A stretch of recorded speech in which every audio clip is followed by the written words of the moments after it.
Boa noite, meus irmãos, graça e paz, que Deus em Cristo nos abençoe. Quero convidar você a abrir sua Bíblia, por gentileza, em Êxodo, capítulo 1. Nós vamos ler do versículo 1 ao versículo 7. Êxodo 1, de 1 a 7. Hoje nós começaremos uma nova série, à noite, em cima do livro de Êxodo. Pela manhã começamos uma série sobre igreja e à noite uma série em Êxodo, um livro do Antigo Testamento. Provavelmente devemos caminhar nele por mais de um ano, com certeza. Êxodo 1, de 1 a 7. A palavra do Senhor diz assim: São estes os nomes dos filhos de Israel que entraram com Jacó no Egito. Cada um entrou com sua família: Rúben, Simeão, Levi e Judá, Issacar, Zebulon e Benjamim, Dan, Naftali, Gade e Azer. Todas as pessoas, pois, que desceram de Jacó foram 70. José, porém, estava no Egito. Faleceu José e todos os seus irmãos e toda aquela geração. Mas os filhos de Israel foram fecundos e aumentaram muito e se multiplicaram e grandemente se fortaleceram, de maneira que a terra se encheu deles. Esse é o segundo livro do Pentateuco, o livro de Êxodo. Hayken explica que a palavra êxodo, aqui saída ou partida, e ela ocorre a primeira vez aqui no livro de Êxodo, no capítulo 19, no versículo 1, quando diz que no terceiro mês da saída dos filhos de Israel da terra do Egito. Quando as escrituras hebraicas elas foram traduzidas para o grego, o verbo usado para a saída do Egito foi êxodos, e com o passar do tempo, a palavra veio a ser utilizada como título do livro inteiro. Então, o Êxodo é uma história de partida, é uma jornada épica da escravidão para a salvação. O Dr. Carlos Oswaldo Cardoso Pinto, autor do livro Foco e Desenvolvimento do Novo e do Antigo Testamento, material que nós utilizamos aqui também na nossa classe de Antigo Testamento, ele disse que o Êxodo é um livro de libertação e um livro também de estabelecimento, e que nessa porção das Escrituras a aliança estabelecida em Gênesis entre Javé e os patriarcas transforma-se na história de Israel, a nação, à medida que Javé irrompe no tempo e no espaço para libertar Israel da escravidão e estabelecê-lo como a nação com a posse permanente de Canaã e a esperança de Deus em seu meio. Sob essa ótica, o autor então propõe a seguinte mensagem para o segundo livro de Moisés, que seria a preservação do relacionamento entre Javé e Israel como nação escolhida, exigia a libertação do povo do cativeiro e a sua obediência corporativa a ele, mediante as estipulações da aliança mosaica. Então nós veremos no desenvolvimento da exposição do livro que a teologia de Êxodo apresenta Deus como soberano, como santo, como um Deus também que é apaziguável e autoexistente. Também encontramos o maravilhoso, mas temível tema dos decretos de Deus. Deus é aquele que não só permite o mal, mas julga também o mal e abençoa o seu povo eleito. Então, o propósito do livro de Êxodo, meus irmãos, é promover obediência fiel a Deus, o Deus da aliança, relatando também a sua própria atividade no livramento de Israel do cativeiro, oferecendo-lhe também uma regra para a vida sob as promessas e fazendo-se presente em seu meio. Nós vamos analisar o livro de Êxodo, levando em consideração o contexto bíblico, histórico, teológico, mas também prático. Quando nós olhamos no aspecto bíblico, nós vamos estudar esse livro inspirado por Deus, que foi movido, Moisés foi movido por Deus para escrever esse texto, a escrever palavras úteis à nação de Israel, mas também para a igreja. Nós vamos olhar versículo por versículo, capítulo por capítulo, buscando entender o contexto imediato do livro e também o seu impacto, tanto no Antigo Testamento como também no Novo Testamento. O êxodo de Israel aponta para o maior de todos os êxodos, que é o da escravidão do pecado para a liberdade da glória dos filhos de Deus, que é a igreja. Então, esse livro ele é muito importante e ele tem uma relevância bíblica extraordinária para a nossa vida como igreja e também individualmente. Levando em consideração o contexto histórico, a Bíblia afirma que Salomão ele construiu o templo em 480 antes de Cristo, depois da saída dos israelitas do Egito. A gente sabe disso porque 1 Reis 16:1 fala sobre isso. Sabemos que ele construiu o templo por volta ali de 962 antes de Cristo. Logo, o êxodo teria ocorrido em 1445 antes de Cristo. E se entendermos que os 480 anos, como cronologicamente é apresentado nas Escrituras, então ele ocorreu durante o reinado de Amenófis II, que reinou no Egito de 1453 a 1425, sendo Tutmés III, que reinou de 1483 a 1450 antes de Cristo, ele teria reinado como faraó durante a maior parte da vida de Moisés. Existem evidências substanciais que Tutmés, como Sete antes dele, realizaram também grandes projetos de construção no delta do Nilo. Isso é importante porque alguns entendem que Moisés ele viveu a maior parte do tempo dele sobre o governo de Ramsés II. Mas a cidade de Ramsés, ela não precisa ter sido batizada em homenagem a Ramsés II, como alguns têm argumentado, pois o nome Ramsés ele era antigo. E, alternativamente, Ramsés pode ter sido um anacronismo, um nome dado posteriormente à cidade construída sob Tutmés III.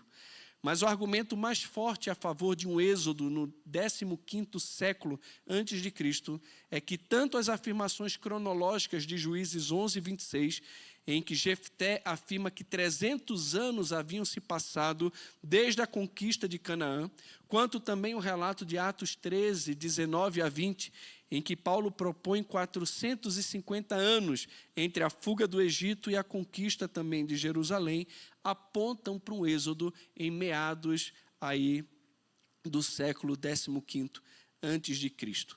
E crer na historicidade, irmãos, de êxodo é importante porque se o êxodo não ocorreu, então não há necessidade de se acreditar num Deus poderoso e nem também da necessidade de cumprir os seus mandamentos. E as evidências arqueológicas provam a existência de escravidão semítica no Egito e também a sua libertação. E sobre essa prova arqueológica, Hayken, ele diz o seguinte: a referência mais interessante a esses escravos aparece num contexto chamado Papiro de Leiden, 348, que data do tempo de Ramsés II e contém instruções para a distribuição de grãos aos apiru, que são arrastados pedras para a grande torre. Obviamente, esse apiru eram escravos e alguns estudiosos acreditam que possa haver uma conexão entre as palavras apiru e hibri, que é mencionada também nas famosas tábuas de Tel Amarna, da qual derivamos a palavra hebreus. No mínimo, é historicamente certo que pessoas de origem semítica foram escravizadas pelos faraós durante as décadas anteriores ao êxodo. É certo também que havia israelitas vivendo em Canaã pouco tempo depois. Depois de um longo reinado, Ramsés II foi sucedido por Merneptah, que reinou de 1224 a 1214 a.C. E a estela de Merneptah, um monumento de granito preto de mais ou menos 2 metros de altura, que, se eu não me engano, se encontra no Museu do Cairo, lá no Egito. Ele celebra as conquistas de Merneptah e vangloria-se de que Canaã é saqueada com cada aflição. Israel está devastado, sua semente não mais existe. Ou seja, Merneptah destruiu completamente os israelitas. Obviamente, Merneptah ele estava exagerando aqui, pois os israelitas sobreviveram, depois dele aí, por mais de 3 milênios.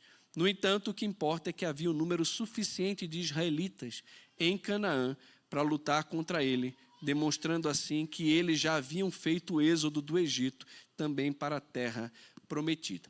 Infelizmente, nós não temos nenhum relato extra-bíblico que falem sobre o êxodo.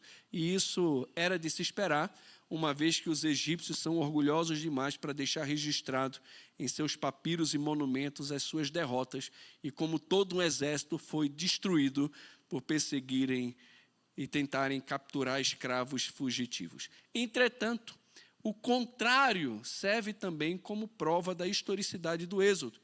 Porque quando a gente lê o livro de Êxodo, a gente vai perceber na narrativa como o livro mostra os israelitas sendo incrédulos, murmuradores, idólatras e tendo todo tipo de atitude contrária àquilo que o próprio Deus exige deles.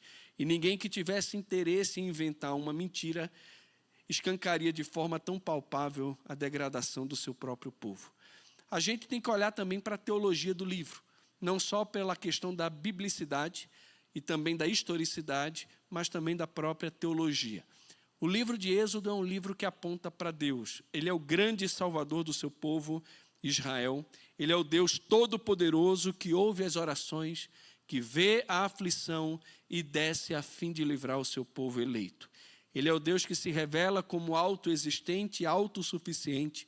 Ele é o Deus que se manifesta e sua glória pune os falsos deuses, providencia os recursos para que o seu povo pudesse andar no deserto, dá a lei para que o povo viva corretamente diante dele, provê os meios necessários para que o povo pudesse se relacionar com ele através de um sistema sacrificial. Êxodo, então, é um livro centrado em Deus. Ele vai apresentar para nós o caráter de Deus como poucos livros fazem, mas o livro também aponta para Cristo. Para Cristo, pastor, para Cristo, de uma maneira muito especial. Toda a mensagem da igreja é uma mensagem sobre Cristo e a nossa missão é olhar para o texto do Antigo Testamento e tentar encontrar a ligação do livro com Cristo. Algumas passagens apontam claramente por Cristo, por causa do testemunho que o Novo Testamento dá a respeito da passagem, mas todo o ensino pode e deve ser levado a Cristo, e é uma mensagem relevante para a igreja. Em Judas, no versículo 5, nós lemos que o Senhor, tendo libertado um povo, tirando da terra do Egito. E é interessante porque o Senhor a que Judas se refere, não é o Senhor Deus, mas se refere a Jesus. E é interessante porque o Senhor, tendo libertado um povo, tirando da terra do Egito. Talvez através da figura do anjo do Senhor, que aparece algumas vezes aqui no Êxodo, Jesus tenha sido o meio que o Pai agiu em favor dos israelitas. Jesus também, depois de ressurreto, ele disse que a seu respeito estava registrado nas Escrituras, começando por Moisés. A gente vê isso lá em Lucas 24, 27. Ele está andando com os discípulos na estrada de Emaús e ele fala sobre a dureza do coração das pessoas, de como era necessário que o Cristo primeiro padecesse. E ele, narrando o que a seu respeito se encontrava nas Escrituras, começou por Moisés. E isso envolve claramente o livro de Êxodo. Hayken também nos mostra como o Êxodo estabeleceu o padrão para a vida de Cristo. Ele diz que, como Moisés, Jesus nasceu para ser um salvador e foi resgatado dos seus inimigos no momento do seu nascimento. Ele também teve uma estada no Egito, pois está escrito: do Egito chamei o meu filho. Como os filhos de Israel, Jesus passou pelas águas do batismo. E também como os israelitas que caminharam durante 40 anos no deserto, o Senhor Jesus também foi impelido pelo Espírito ao deserto, onde passou 40 dias. Quando voltou, subiu na montanha para dar a lei, Sermão do Monte, Mateus capítulo 5, 6 e 7, semelhante a Moisés, que desceu do Monte Sinai com a lei. Então, o livro de Êxodo é um livro que nos conta sobre uma história de salvação, que aponta para a grande história da salvação em Cristo. Então, precisamos deixar que as lições do livro de Êxodo transformem a nossa vida. O apóstolo Paulo, querendo exortar os coríntios a permanecerem firmes na fé, os lembrou da história do Êxodo. Ele fez referência à libertação deles como tendo passado pelo batismo com Moisés e depois fez referência a Cristo como a pedra que seguia os israelitas no deserto e que saciou a sede do povo, e tudo isso foi escrito de acordo com Paulo para a advertência da igreja. Depois você vê lá em 1 Coríntios 10, de 1 a 11.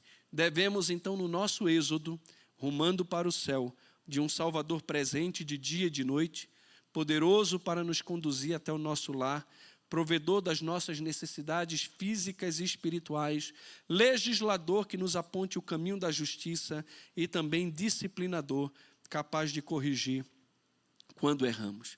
Êxodo é um livro essencial à nossa vida cristã e eu quero convidar você a se unir conosco nessa jornada difícil da libertação, mas de momentos deslumbrantes pela manifestação da glória de Deus. Então, adentrando agora propriamente no livro, vamos olhar para as 12 tribos de Israel e como Deus foi fiel e gracioso no cumprimento também da sua palavra. Então, queria olhar novamente para o nosso texto, para então tirarmos algumas lições preciosas para a nossa vida. O texto novamente diz assim: são estes os nomes dos filhos de Israel que entraram com Jacó.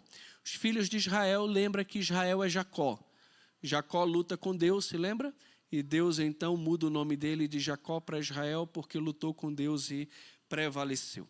Então, os filhos de Israel, que é Jacó, entraram com Jacó no Egito. Cada um entrou com a sua família. Rúben, Simeão, Levi e Judá, Issacar, Zebulon e Benjamim, Dan, Naftali, Gade e Azer. Todas as pessoas, pois, que desceram de Jacó foram 70. Paulo vai falar sobre 75. Mas isso tem a ver porque José já estava no Egito. Tá? Então, 70 pessoas entraram ali no Egito. Faleceu José e todos os seus irmãos e toda aquela geração. Mas os filhos de Israel foram fecundos e aumentaram muito e se multiplicaram e grandemente se fortaleceram, de maneira que a terra encheu deles. Nós vemos nesses 7 versículos, irmãos, que a promessa abraâmica de uma descendência inumerável é cumprida no Egito, quando 70 pessoas se transformam em muitos milhares. E eu gostaria de enfatizar 3 grandes fatos maravilhosos que precisam estar permanentemente nos nossos corações. Não foi fácil tirar isso aqui não, viu? Eu vou tirar leite e pedra aqui desses versículos. Primeiro, irmãos, olhando para esse texto, eu me encanto pelo fato de que Deus escreve a história nas linhas tortas dos homens. Você conhece esse versículo bíblico? Deus escreve certo por linhas tortas? Isso não é versículo não, tá? Que é acrescentares do Eduardo, capítulo 1, versículo 1. Mas não está escrito, não é um versículo bíblico, mas não deixa de estar certo. Deus sempre teve o controle da história nas suas mãos. O texto hebraico, ele começa o livro de Êxodo com a palavra "i", estabelecendo assim uma conexão entre o Êxodo e tudo o que aconteceu. É uma maneira de dizer que o Êxodo é uma sequência de Gênesis, mais um episódio na aventura contínua do povo de Deus. Agora, o que é que aconteceu em Gênesis para que o povo viesse parar no Egito? O texto começa falando sobre as 12 tribos de Israel. E dizem que eles estavam no Egito com Israel, que é Jacó. O texto, então, começando com "i", nos faz olhar para trás, para Gênesis, e relembrar a história que fez com que o povo chegasse ali naquela terra. E essa não é uma boa história para se relembrar. Toda a família foi parar no Egito por causa de uma fome que assolou toda a terra. E no Egito eles se depararam com algo que eles jamais imaginariam. Se depararam ali com José, o seu irmão, que havia sido vendido por eles, por esses irmãos, como escravo. É uma história do passado marcada por traição, por inveja, por mentira, de homens que odiavam o seu irmão e tinham inveja deles. Mas também, irmãos, é uma história marcada pela presença e pela providência de Deus, e também por discernimento espiritual e pela graça por parte de José. José, no final do livro de Gênesis, ele entende e também declara que tudo que os irmãos intentaram de mal para ele, Deus havia transformado em bem, para a preservação da vida deles mesmos e de muitas outras famílias. E ele então pôde perdoar os seus irmãos pelo mal que intentaram contra ele. José deu a eles terras, casas, mantimento. E José, nesse sentido, aponta para Cristo, que também perdoa os pecados e enche de bens os seus servos. Deus conduziu o povo da aliança para o Egito. Ele permitiu que José fosse para o Egito, permitiu a fome, fez que os seus irmãos fossem ao Egito e se encontrassem também com José. Mas na frente, depois da morte de José, ele permitiria que o seu povo fosse escravizado, como havia predito a Abraão na ocasião da aliança feita com o patriarca em Gênesis 15, 13. Deus diz o seguinte para Abraão: sabe com certeza que a tua posteridade será peregrina em terra alheia e será reduzida à escravidão e será afligida por 400 anos. E por que Deus permitiu isso? Para que no final o seu nome fosse engrandecido também através de Faraó. É o que a gente vê em Romanos capítulo 9, versículo 17. Porque a Escritura diz a Faraó: para isso mesmo te levantei, para mostrar em ti o meu poder e para que o meu nome seja anunciado por toda a terra. Nada na história dos israelitas pegou Deus de surpresa e nada na sua história pega Deus de surpresa. Na verdade, meus irmãos, Ele está escrevendo a história de redenção também no nosso tempo e através da sua vida, mesmo que você não saiba como isso se dá. Deus é o Deus que escreve a história. E as ações erradas dos homens, as linhas tortas dos homens, não interferem. Muito pelo contrário, estão debaixo do decreto soberano do Senhor. A história de Êxodo é a continuação da história do povo de Deus que nós encontramos em Gênesis. E é fantástico olhar para o Deus que escolhe pessoas tão tortas, tão erradas, tão miseráveis, para por meio desse povo demonstrar graça, misericórdia e por meio dessa nação trazer também o Salvador. Então, olhe para a sua própria vida e para a história da humanidade como sendo a história de um Deus que escreve certo por meio das linhas tortas dos homens. Nada foge ao seu controle, ele continua na história e o fato do povo estar no Egito não fugiu do controle de Deus. Mas ele não tinha terra prometida? Tem a terra prometida, mas antes da terra prometida tem o Egito. Porque é no Egito que ele vai fazer com que o povo dele se volte para ele, espere nele, confie nele. É no Egito que Deus vai se engrandecer e mostrar a sua soberania, a sua grandeza contra todos os deuses do Egito e manifestar a sua glória também em Faraó e engrandecer o seu nome sobre toda a terra. Deus está fazendo a história da forma como Ele quer, e Ele vai usar a sua vida e todas as circunstâncias, boas ou mais, para que no final o propósito dele se cumpra. Então, essa é uma lição que a gente tem que trazer para o nosso coração sempre e para a nossa vida. Existe um Deus que controla a história, que dá continuidade na história de geração em geração. Que coisa boa, né? Isso aí traz muita paz ao meu coração. Não importa quem vai ganhar a eleição, quem não vai ganhar a eleição, se vai ter guerra, se não vai ter guerra. O que eu sei é que o que acontecer está debaixo de um controle soberano de Deus. E minha alma pode descansar nessa certeza. Segunda verdade importante que a gente deve estar sempre guardando no nosso coração é que o plano de redenção do Senhor perpassa as gerações. O versículo 6 vai dizer para mim e para você que José e todos os seus irmãos, eles morreram. Olha o versículo 6. Faleceu José e todos os seus irmãos e toda aquela geração, todos os 70 que entraram no Egito, todos eles faleceram. Então acabou a história. Não acabou a história. Porque o plano de Deus e o plano de redenção do Senhor perpassa por gerações. Eu creio que é importante entendermos que a nossa história é a continuidade de outras histórias. E que Deus age na história e não somente na nossa história. A sua obra de redenção, meus irmãos, abrange gerações e cada um de nós é uma peça importante dentro desse maravilhoso e enigmático tabuleiro do Senhor. Olhar para o passado e contemplar as ações de um Deus que transforma mal em bem nos ajuda também a encontrar esperança em tempos de aflição. E é isso que nós vemos aqui em Êxodo. O povo já estava há bastante tempo ali no Egito. Jacó e José morreram sem contemplar as promessas de Deus, mas criam nessas promessas. Criam nessas promessas. O próprio José deixa claro: quando o Senhor lembrar de vocês e tirar vocês aqui dessa terra, então levem o meu corpo daqui desse lugar.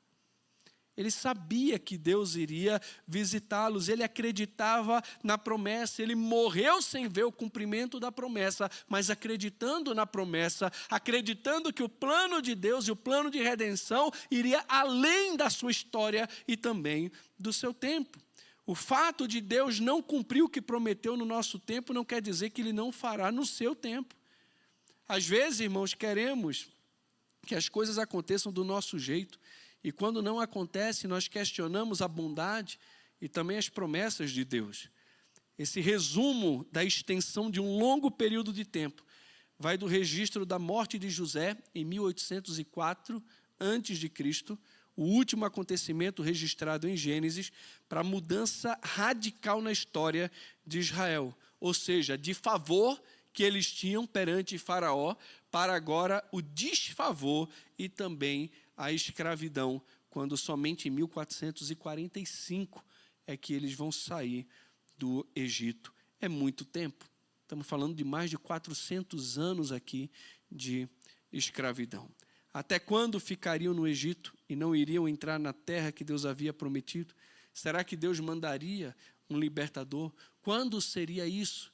E isso nos leva à terceira lição que nós tiramos aqui desse texto, de que Deus é fiel às suas promessas e cumprirá cabalmente cada uma delas.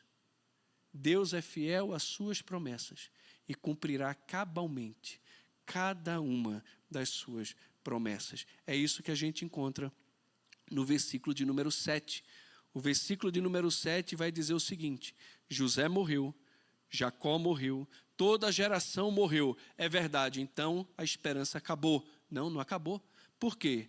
Porque os filhos de Israel foram fecundos e aumentaram muito e se multiplicaram e grandemente se fortaleceram, de maneira que a terra se encheu deles. A terra se encheu deles. Quantos deles? Muitos deles. Alguns falam de milhões. Outros acham que é um exagero falar milhões de hebreus. Mas o que a gente sabe é que tinham pelo menos 600 mil homens capazes de ir para a guerra. Então, de 70 para 600 mil é muita gente. Fora mulheres e também criança. Fora mulheres e criança. O povo chegou em 70 pessoas no Egito. O patriarca, seus filhos morreram sem contemplar a terra prometida no Egito e sem ver o crescimento do seu próprio povo. Será que Deus teria esquecido do seu povo no Egito? Não cumpriria o Senhor Deus com a sua palavra dada a Abraão? Não cumpriria o Senhor a profecia dada por Israel no momento da sua morte? Será que Deus frustraria as expectativas de José quando disse a seus irmãos: eu morro, porém Deus certamente vos visitará e vos fará subir dessa terra para a terra que jurou dar a Abraão, a Isaque e a Jacó? José fez jurar os filhos de Israel, dizendo: certamente Deus vos visitará e fareis transportar os meus ossos daqui. É claro que Deus não iria frustrar essa esperança, porque Deus que promete é o Deus que cumpre a sua palavra. Ele é fiel e cumprirá a sua palavra, mesmo que pareça demorada. E como ele começou a fazer isso? Por meio da multiplicação extraordinária do seu povo no Egito. Nota-se aqui que o seu aumento no Egito, irmãos, ele foi de fato extraordinário. Observe que é bom que aqueles que acabam crescendo grandemente, frequentemente se lembrem de como eram pequenos no princípio. Eu acho fantástico isso aqui, mostrando Moisés fazendo questão de mostrar esse povo gigante, essa multidão, não começou como multidão, eram apenas um grupinho de 70 pessoas. Isso extraordinário que vocês estão vendo, teve um começo muito simples, muito humilde, muito insignificante. Quando nós olhamos para a própria igreja, Jesus disse que a igreja, ou que o reino de Deus é semelhante a uma semente de mostarda, que é pequenininha e a menor de todas as hortaliças, mas que depois de grande as aves vêm e se aninham nela. O reino de Deus também é semelhante a um fermento numa massa que de repente leveda e cresce, algo insignificante, mas que de repente toma proporções gigantescas. Aqui também é muito bonito ver como Deus faz algo extraordinário de algo pequeno e aparentemente insignificante. Todo esse crescimento extraordinário que Israel teve foi o cumprimento da promessa feita muito tempo atrás a Abraão, quando Deus lhe disse pela primeira vez que faria dele uma grande nação. Do chamado a Abraão, quando Deus lhe disse pela primeira vez que faria dele uma grande nação, até a libertação da sua semente e a sua saída do Egito, decorreram 430 anos. Durante os primeiros 215, dos quais eles aumentaram para pelo menos 70. Entretanto, na segunda metade desse período, esses 70 multiplicaram-se, chegando a 600 mil homens valentes. Eu concordo com Matthew Henry, quando ele diz que às vezes as providências de Deus podem parecer por muito tempo que estão frustrando as suas promessas e se opondo a elas, para que a fé do seu povo possa ser testada e o seu próprio poder seja ainda mais glorificado. É importante lembrarmos que, embora o cumprimento das promessas de Deus possam parecer lentas, elas são sempre certas. Sempre certas. A gente precisa olhar para as promessas de Deus e saber que Deus está agindo, meus amados irmãos, na história. Você pode olhar, parece impossível que Deus cumpra tudo aquilo que Ele prometeu. Como é que esse povo vai se libertar do poderio do maior império da sua época, que era o Império Egípcio? Como pode? Como pode Deus fazer com que 70 homens, mulheres, crianças que entraram no Egito, saia do Egito e conquiste a terra prometida? Como isso pode ser possível? Isso não faz sentido. Não faz sentido para você. Mas Deus pode abençoar o povo e fazer dele fecundo e multiplicar extraordinariamente ao ponto de incomodar a grande potência que era o Egito, e eles quererem matar os filhos mais novos assim que nascia. Parece absurdo para você, mas o que foi 70 se tornou uma multidão. E isso era apenas uma pequena nuvem do tamanho da palma da mão de um homem, apontando para o maior livramento que Deus ainda iria fazer. Por meio de um homem, Ele iria manifestar as suas maravilhas no Egito e se levantar contra todo tipo de idolatria e divindade. Ele iria punir o Egito por toda a opressão feita ao seu povo e se exaltar e se engrandecer contra todos os deuses do Egito e contra o próprio faraó, que era considerado um próprio Deus. Deus, então, escreve certo pelas linhas tortas dos homens. Deus tem o seu plano de redenção, não só na nossa história, mas em toda a história. E aquilo que Ele cumpre, Ele faz, mesmo que aos nossos olhos pareça demorado. Você já teve situações assim de ficar desesperado porque parece que a palavra de Deus não está cumprindo? Ou que aparentemente algo que você tanto quer e que você entende até que a promessa de Deus pareça impossível de acontecer e você se desespera diante desse cenário. A palavra de Deus aqui, esse texto, esses 7 versículos nos ajudam, meus amados irmãos, a confiar no Senhor, que é fiel e sempre cumpre aquilo que diz. Concluindo, não se esqueça que Deus está no controle da história e da sua história. Deus está no controle da sua história. Ninguém pode levar você a um destino que Deus já não planejou. Nunca você estará no Egito porque foi vendido por alguém. Você estará no Egito ou em qualquer outro lugar porque Deus assim quer. Era essa perspectiva de José. Era esse o discernimento dele. E ao invés dos irmãos estragarem o plano de Deus, na verdade eles estavam cooperando e sendo o instrumento que Deus queria usar para levar José ao seu destino. Tudo o que está acontecendo hoje na sua vida. Tem alguém desempregado? Não precisa levantar a mão, não. Deixa eu falar. Está tudo certo. Não, pastor, está certo. Não, está tudo errado. Não, está certo. Porque o que está acontecendo, por mais estranho que possa parecer a você, está debaixo dos decretos de Deus e do plano soberano de Deus para a sua vida. Você pode não ver o futuro, mas Deus vê. Você pode não saber o trajeto, mas Deus sabe. Ele conhece tudo. E não existe nada de errado que o homem possa fazer que possa frustrar os decretos desse Deus soberano. Ele está no controle da sua história e também da minha história, da sua vida e da minha vida. Bateram no meu carro. Amém. Está no controle. Deus está na história. Deus está na história.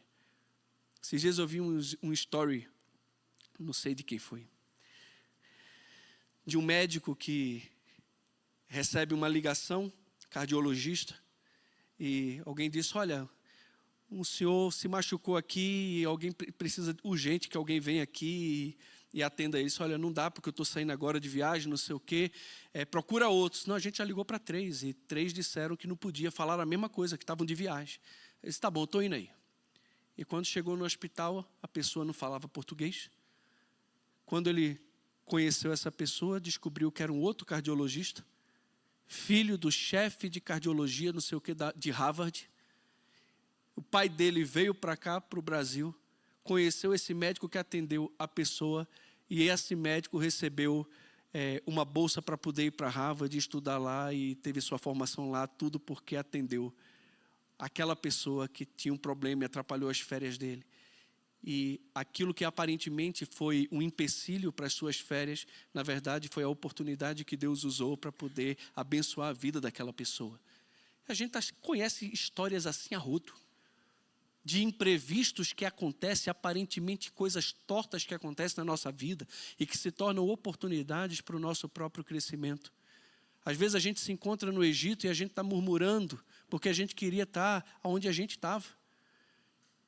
A gente fica murmurando do mal que fizeram contra nós ou dos infortúnios que se levantaram na nossa vida. E a gente esquece que Deus controla tudo. Deus coloca o poço no caminho, Deus coloca os compradores de escravos. Deus coloca a mulher de Potifar para se caluniar. Deus coloca padeiro e coloca, como era o outro lá, era padeiro e o copeiro na nossa vida. Deus faz com que o cara esqueça de você na prisão e não cumpra a palavra. Deus faz tudo isso, mas no tempo certo Ele age para fazer a vontade dEle. Tem que esperar, tem que confiar. Deus está escrevendo a história do mundo e usando cada situação e circunstância para no final fazer a vontade dEle. Outra coisa, se lembre, a história da redenção não é só sobre a sua história, é sobre a história na história. Deus vai usar o nosso tempo, vai usar a sua vida para que o projeto dele de redenção aconteça na história. Mas você um dia vai morrer e a história continua. E o plano de Deus de redenção continua e outras pessoas serão usadas por Deus. E talvez promessas que estão reveladas nas Escrituras, você não vai contemplar. você não vai ver, serão para outras gerações. Eu queria que a promessa da sua vinda se cumprisse no meu tempo. Eu queria que o canto que nós cantamos no domingo passado se concretizasse nos nossos dias. Ó Pai, eu queria tanto ver o meu Senhor descer, vindo me encontrar. Eu queria. Eu posso até imaginar, eu posso mesmo. Eu queria isso. Será que vai ser nos meus dias? Eu acho que vai. Eu acho que vai. Mas pode não ser. Mas se não for nos meus dias, será nos dias de alguém.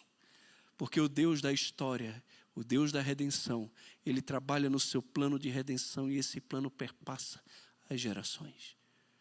E esse Deus que controla a história, que tem o plano de redenção na história, é o Deus fiel que cumpre cabalmente as suas palavras. Esse Deus é fiel, irmãos. Eu não preciso entender. Eu não preciso dar dica para Ele. Já viu como a gente dá dica para Deus? Senhor, faz assim. Cala a boca.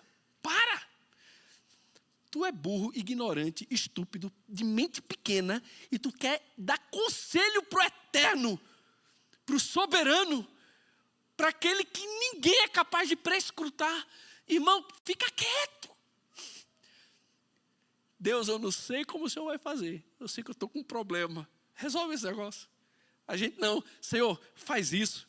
Manda aquela pessoa. Para. Deixa Deus agir do jeito que Ele quer agir. Vai ser melhor do que o teu jeito. Ele sabe o que faz. Ele sabe o que faz. Está no Egito? Está. Mas no Egito tem bênção. No Egito tem multiplicação. No Egito o povo cresce. No Egito o povo se torna um exército. Se torna uma multidão. E Deus vai libertar esse povo. Ele cumpriu a promessa de fazer numerosa a descendência de Abraão. Cumpriu. Vai cumprir a promessa de tirar da terra e levar a terra que prometeu. Se Ele prometeu, Ele vai fazer. Eu não preciso entender. Não preciso dar ideia. Eu preciso apenas confiar. Se Deus deu alguma palavra de bênção, de promessa, que está revelado na sua palavra aqui, tá? Pastor, eu tenho uma palavra de Deus, de bênção. É de quê? Da irmãzinha da esquina? Não é. Para. Nós vivemos por aquilo que está revelado nas Escrituras. Pela palavra que está revelada nesse livro. Ele é cheio de promessas. E nós podemos confiar em cada uma das suas promessas, porque elas não falham. Elas foram dadas por um Deus fiel. E nós podemos encontrar consolo e esperança na certeza de que Ele sempre cumpre aquilo que diz. Irmão, que Deus nos abençoe e que nessa caminhada no livro de Êxodo, o Senhor possa de fato alimentar o nosso coração e nos despertar para nos encantarmos com o seu poder, com a sua glória e também com a libertação maior.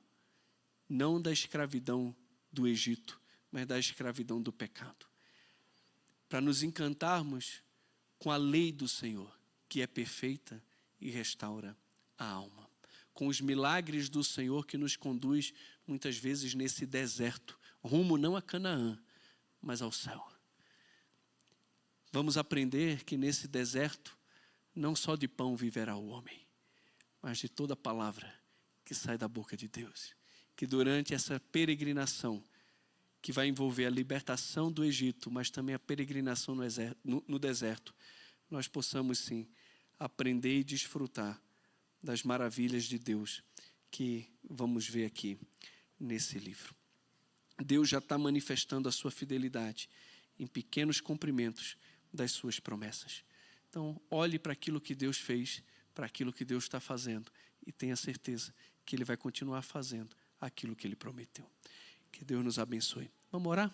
Convido você a ficar em pé, colocar a nossa vida diante do Senhor. Pai, muito obrigado por esse dia. Quero bendizer o Teu nome, Senhor querido, pela Tua palavra.